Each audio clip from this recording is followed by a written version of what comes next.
Alhamdulillah, salatu wassalamu ala rasulillah. Para alim ulama, contoh yang sangat saya kasih sekian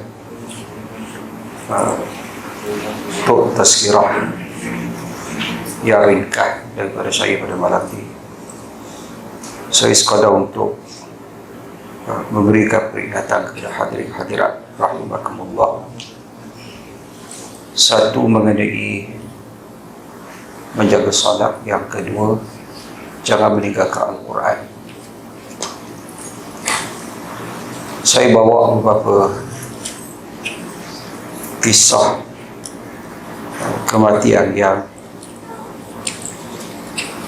diceritakan kepada saya dan juga dilalui oleh beberapa sahabat saya telah meninggal dunia. Kisah yang pertama, hadirat rahimakumullah, adik-adik saya. Kisah ini saya baca daripada sebuah akhbar yang pada ketika itu disiarkan dalam harian Metro pada tahun, kalau tidak silap saya lah, 2014. Kisah yang berlaku di Johor, bagaimana satu tanah perkuburan ini digali balik oleh pihak kerajaan yang melibatkan 100 kubur. Daripada 100 kubur yang digali, 12 daripada jenazah yang digali, 12 jenazahnya kain kapalnya tidak hancur, jasadnya tidak hancur. Daripada 100, di antara yang diberikan kemuliaan oleh Allah, seorang perempuan yang saya ingat namanya lah Mehran binti Ja'far, yang merupakan guru Al-Quran, mengajar Al-Quran, suka bersedekah sekalipun dia orang miskin. Tetapi dia rajin bersedekah. Allah muliakan beliau, Mehran binti Ja'far ini. Kain kapalnya tidak hancur, jasadnya tidak hancur. Bermakna Al-Quran. Yang kedua, seorang bekas tentera, saya lupa namanya lah, diceritakan oleh anak saudaranya bagaimana bapa saudara yang tentera ini sangat menjaga salat secara berjemaah.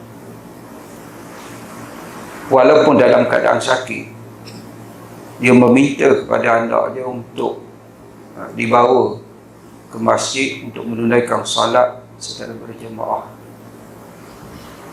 Itu kisah di Johor. Kisah yang ketiga berlaku di Shah Alam Tampah.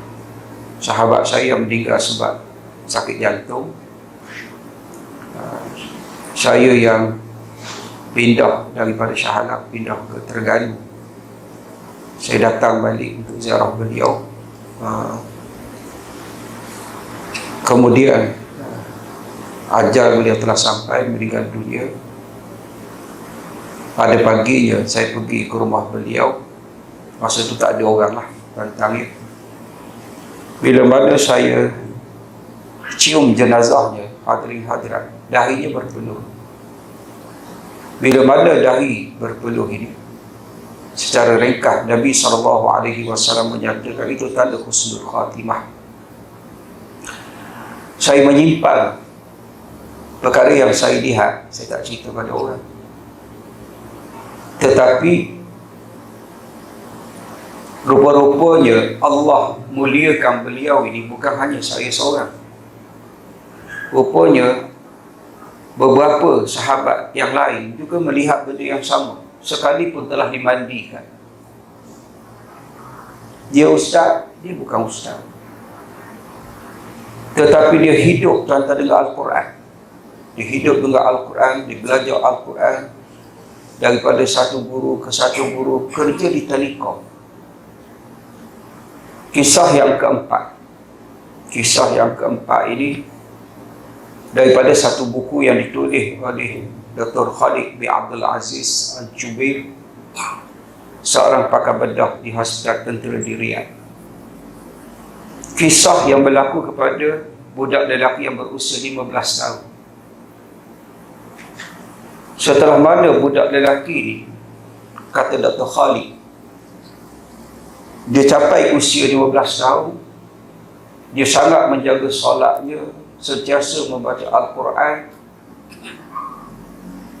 Kemudian berlakulah satu kejadian di mana berlakulah tentang ia.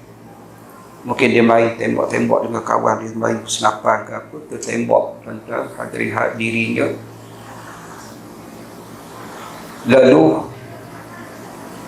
keluarganya membawa beliau ke hospital untuk dibuat pembedahan. Di atas ambulans itu dia kata kepada mak dia, mak jangan menangislah, saya akan mati. Kemudian bila mana sampai di hospital, yang diceritakan oleh Dr. Khalid dalam satu bukunya Musyahadat Tabib, bila mana sampai di hospital, dia menyatakan kepada doktor dan juga jururawat, tak payah rawat dah saya akan mati. Kemudian lepas itu dia meninggal dunia.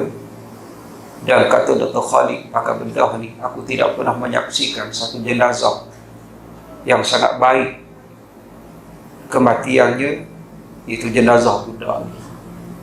Bayangkan hadirat rahimakumullah, setelah mana mencapai usia balik, dia menjadi seorang yang hebat, yang memperingatkan ahli keluarganya untuk bangkit bangun sembahyang subuh. Dia lah, saya cerita sebab ada budak-budak ni. Tuan-tuan, kemudian setelah mana dia mati, ada doktor di hospital tersebut yang telah diceritakan oleh Dr. Khalid kisah kematian budak ni menjadi insaf,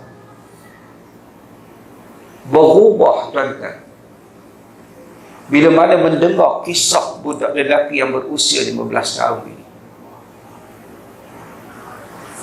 Hadirin hadirat rahimakumullah,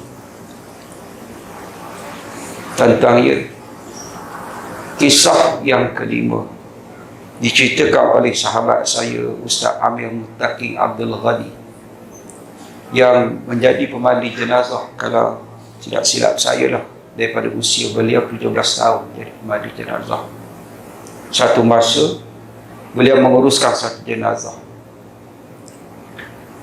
Jazimi mungkin dia tahulah. Jenazah ini, kalau tidak silap saya, tuan-tuan hadirin, orang Indonesia lah. Orang Indonesia ataupun Bangladesh, dua tu je lah, yang mari ke Malaysia ini ikut jemaah tabligh.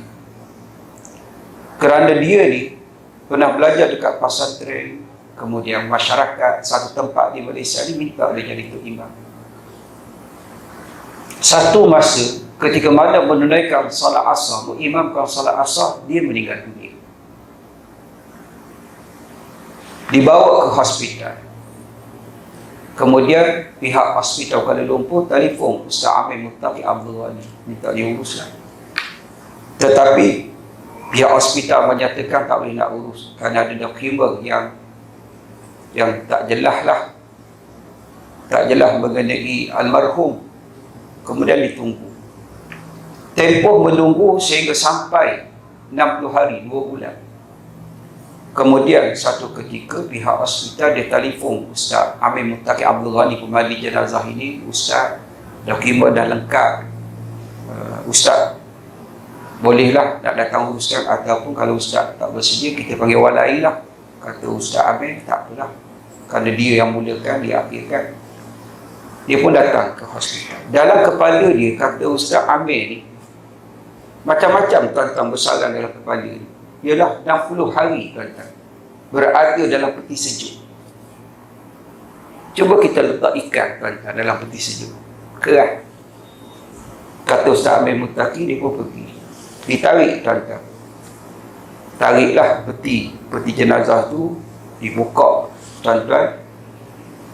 Allah muliakan almarhum, hadirin hadirat, badan dia tuan-tuan hatta kaku, berpeluh tuan-tuan. 60 hari 60 hari. Dia pun peluk. Lelaki yang saleh, dia pun peluk. Dia mandikan, ringkas ceritalah tentang dia mandikan. Kemudian dah selesai, kata dia, macam biasalah, panggil rakan-rakan kepada almarhum buat kali terakhir, siapa nak cium ke, nak tengok ke apa. Kemudian dalam keadaan itu hadirin hendak tiba-tiba berteriak, menjerit dia. Jadi Ustaz Amir tadi tanyalah sahabat kepada almarhum, kenapa? Di atas dahi almarhum pada ketika itu tertulis tentang lafzu jalalah Allah atas dahi dia. Ustaz Amir pun peluk dia. Cerita yang benar, tuan-tuan. Tak, yang mengerikan pun ada cerita daripada dia. Kisah dia menguruskan pondan. Tak apalah, lain kali kita cerita. Dia peluk hadirin hadirat rahimakumullah. Ringkasnya ditanyalah kepada rakan-rakan kepada almarhum. Almarhum ini sejak daripada kecil dibawa tuan-tuan ke pesantren lah. Rasa saja orang Indon, tuan-tuan. Kalau tak Indon, Bangla lah, tuan-tuan ni. Saya tanya dia balik lah. Dan di antara rutin, tuan-tuan, yang istiqamah yang dilakukan oleh almarhum ini selain daripada Quran, hadirin hadat, dia sentiasa mengerjakan solat malam.